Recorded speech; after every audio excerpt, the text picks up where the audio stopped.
माननीय session court Kolhapur यांच्या आदेशाप्रमाणे त्यांनी डायरेक्शन दिलेलं की जुना राजवाडा पोलीस स्टेशनला जो कोल्हापूरला गुन्हा दाखल आहे प्रशांत कोरटकरच्या विरुद्ध, त्यांनी mobile senior inspector cyber police Thane Nagpur यांच्याकडे जमा करण्याबाबतचे आदेश दिले होते.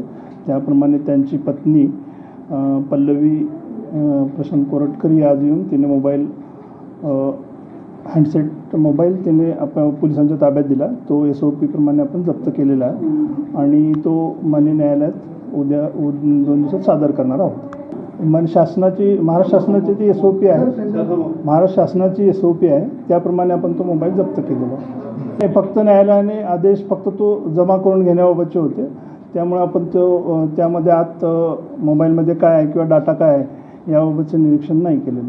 त्यांच्या पत्नीने जे प्रशांत कोरटकरचं संमतीपत्र घेऊन आले होते, त्यामुळे आपण प्रशांत कोरटकरचं संमतीपत्र घेऊन आले होते, त्यामुळे त्या पत्राच्या आधारे त्यांनी तो मोबाईल जमा केला.